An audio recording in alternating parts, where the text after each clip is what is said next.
स्वागत करते हैं आपका हमारे चैनल एग्जाम सभा में एक बार फिर से। और आज हम फिर से डिस्कस करने वाले हैं भारत सरकार अधिनियम के बारे में। 1935 में इसको लाया गया था। इसके पहले की जो भी घटनाएं हैं, जैसे कि ये भारत सरकार अधिनियम लाना चाहिए, इस बात पर सहमति कैसे बनी। आप जानते हो कि 3 गोलमेज सम्मेलन, 3 राउंड टेबल मीटिंग जो है वो आपका इंग्लैंड में ली गई थी 1930 में, 1931 में, 1932 में।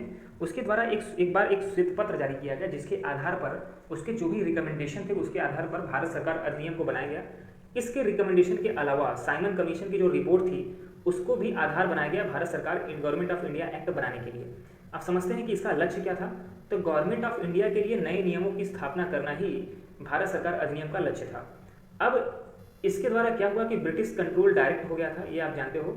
ब्रिटिश संसद के द्वारा इस अधिनियम को पारित किया गया, मतलब भारतीय संसद के द्वारा नहीं किया गया, इसमें ब्रिटिश संसद के द्वारा ही इसको पारित किया गया कि भारत सरकार अधिनियम क्या होगा। 24 जुलाई 1935 को इसको पेश किया गया, 1 अप्रैल 1937 को इसको लागू कर दिया गया। और ये भारत सरकार अधिनियम जब तक कि हमारा आज़ादी नहीं प्राप्त हो गई और हमें एक नया संविधान पूर्णतया नहीं प्राप्त हुआ, तब तक हमारा जो कानून था भारत सरकार अधिनियम 1935 के आधार पर ही चलता था। तो 26 जनवरी 1950 को इसको समाप्त कर दिया गया, डिमोलिश कर दिया गया। अब थोड़ी सी बातें समझते हैं कि क्योंकि ये एक तरह से अगर आप मानो ना, लगभग 50 से 60% चीज़ें हमारे जो कानून में आज के डेट में आप जो संविधान में देखते हो वो भारत सरकार अधिनियम 1935 से ही लिया गया है। तो सबसे पहले हम बैकग्राउंड समझते हैं कि इसका बैकग्राउंड क्या था। क्योंकि भारतीय नेता जो थे उनके द्वारा संवैधानिक सुधारों की डिमांड जो है वो काफ़ी तेज़ी से बढ़ने लगी थी। प्रथम विश्व युद्ध के बाद ब्रिटिश जो है वो आपका बड़ी सेना बनाना चाहते थे। तो वो भी चाहते थे कि हमें भारतीयों का सहयोग प्राप्त हो।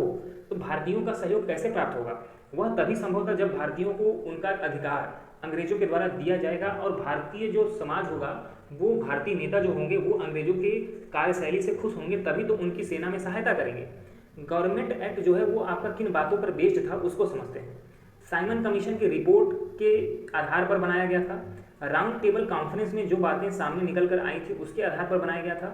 तृतीय गोलमेज सम्मेलन 1933 में जो हुआ था उसके बाद एक श्वेत पत्र जारी किया गया था। फिलहाल आपका गोलमेज सम्मेलन 32 में हो गया था, लेकिन श्वेत पत्र 33 में जारी किया था। उसके रिकमेंडेशन के आधार पर भी गवर्नमेंट ऑफ इंडिया एक्ट बनाया गया था। ज्वाइंट सिलेक्शन कमेटी रिपोर्ट दिया था, ज्वाइंट सिलेक्शन कमेटी बनाई गई थी जिसने रिपोर्ट दिया था कि भारत सरकार अधिनियम को बनाना चाहिए। इन सभी के आधार पर आपका गवर्नमेंट ऑफ इंडिया एक्ट 1935 को बनाया गया। अब ऑल इंडिया फेडरेशन निर्माण करने की ये जो आपकी सिफारिश थी वो कितनी सत्य थी उसको समझते हैं।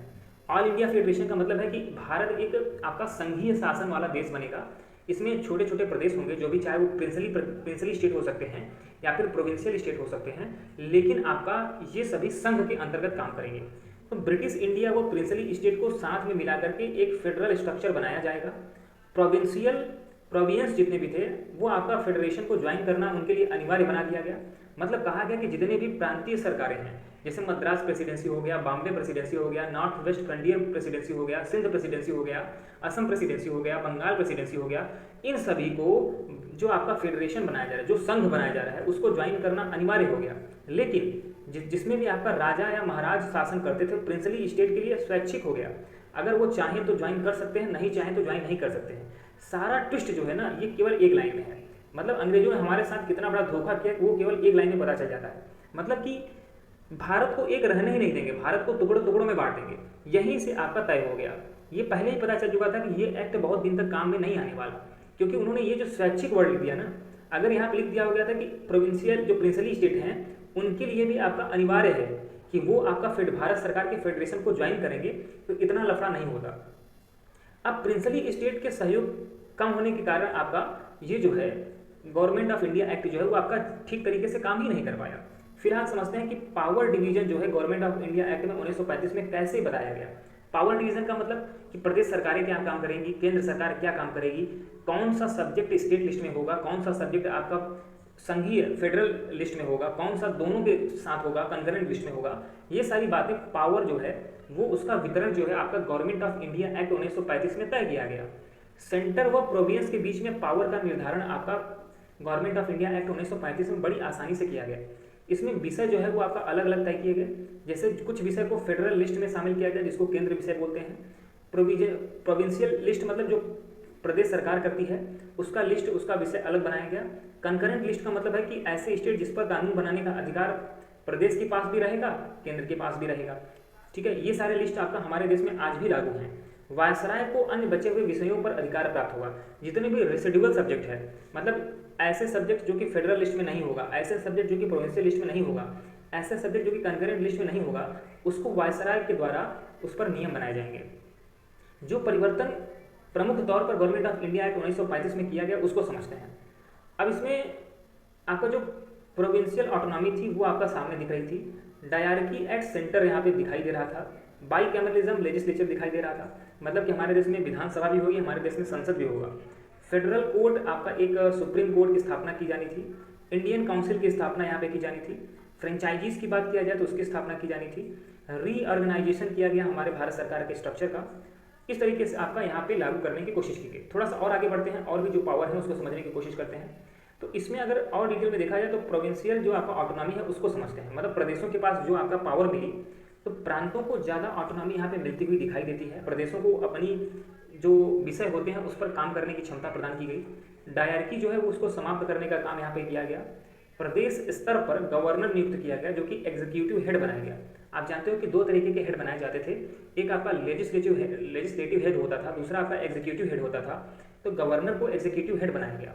अब बात किया जाए काउंसिल ऑफ जो मिनिस्टर्स होते थे वो गवर्नर का सहयोग करने के लिए आपका यहाँ पे उनके साथ बनाए गए थे। मतलब ये जो गवर्नर होगा उसके साथ में कुछ काउंसिल ऑफ मिनिस्टर दिए गए जो कि प्रांतीय लेजिस्लेचर बनाने के लिए जिम्मेदार थे।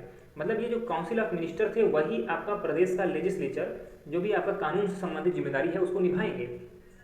गवर्नर के पास स्पेशल पावर दी गई, ठीक है। यहाँ पे इन्होंने फिर से गेम खेल दिया। जो गवर्नर था वो आपका अंग्रेजों का आदमी होता था, उसको इन्होंने स्पेशल पावर दे दी।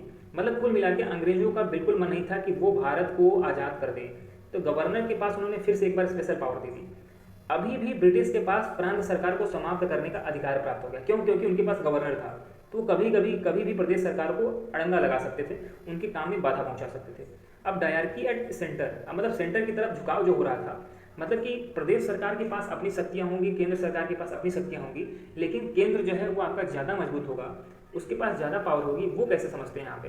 फेडरल लिस्ट आपका दो भागों में बांटा गया। मैंने अभी तीन तरह के लिस्ट की बात की, एक आपका प्रोविंशियल लिस्ट था, एक आपका फेडरल लिस्ट था, एक आपका कंकरेंट लिस्ट था। उसमें से जो फेडरल लिस्ट के जो सब्जेक्ट थे उसको अलग से दो पार्ट में डिवाइड किया गया। एक आपका रिजर्व लिस्ट हुआ, एक आपका ट्रांसफर्ड लिस्ट हुआ। ये दो तरह के लिस्ट में बांटा गया। रिजर्व लिस्ट जो है उसमें गवर्नर जनरल के द्वारा प्रशासन के लिए 3 काउंसलर बनाए गए जो कि लेजिस्लेचर के लिए जिम्मेदार नहीं होते थे। मतलब गवर्नर जनरल केवल एग्जीक्यूटिव से संबंधित जो भी आपका लिस्ट में सब्जेक्ट में जो कार्य होते थे उसको संपन्न करेगा।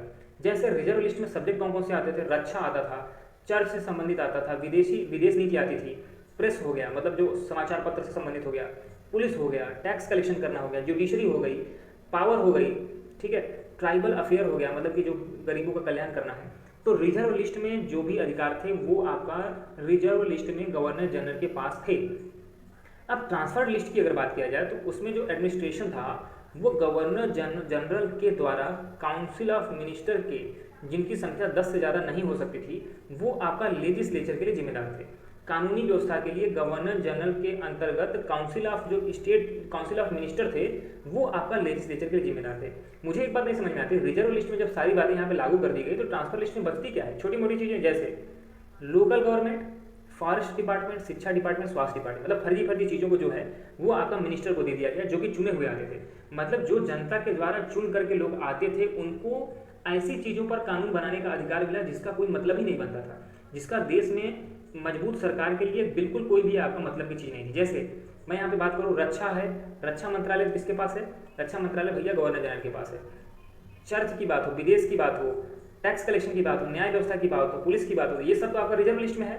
तो ट्रांसफर लिस्ट वो लिस्ट होती थी जिसमें मंत्री काम करते थे और ये मंत्री आपका चुने हुए आते थे। वो किस में काम करेंगे? शिक्षा में, स्वास्थ्य में। तो ये तो कहीं से आपका सरकार तो बनाई गई, मतलब ऊपर दिखाया गया कि हाँ भारत के लोगों की सरकार बन रही है, लेकिन बड़ी चतुराई से, बड़ी सफाई से अंग्रेजों ने अपने पास पावर को सुरक्षित रखा। अब थोड़ी सी बात और आगे समझते हैं। अब जैसे गवर्नर जनरल जो था वो स्पेशल पावर उसको प्रदान की गई रिजर्व लिस्ट में। अब रिजर्व लिस्ट में अगर कोई भी चीज़ें कानून बनता है और ऐसा लगता है कि वो सही नहीं है तो गवर्नर जनरल उसमें वीटो ले सकता था। बाईकैमरलिज्म जो आपका लेजिस्लेचर है उसके बारे में समझते हैं। बाईकैमरलिज्म का मतलब होता है कि विधानसभा भी चलेगी और आपका संसद भी चलेगा। तो बाईकैमरलिज्म फेडरेशन लेजिस्लेचर की स्थापना करने की बात कही गई। इसमें फेडरल असेंबली जो होगी उसमें दो तरह की, संघीय जो असेंबली होगी उसमें दो तरीके के सदन बनाए जाएंगे। एक सदन होगा लोअर हाउस, दूसरा सदन होगा काउंसिल ऑफ स्टेट। मतलब लोअर हाउस जो है उसको निम्न सदन बोलते हैं, काउंसिल ऑफ स्टेट जो होता है उसको उच्च सदन बोलते हैं। उच्च सदन जो काउंसिल ऑफ स्टेट है उसमें प्रदेश सरकार से आपके कुछ प्रतिनिधित्व आएंगे जो कि संघ के स्तर पर आपका काम करेंगे। इनका कार्यकाल 5 साल रहना घोषित किया गया।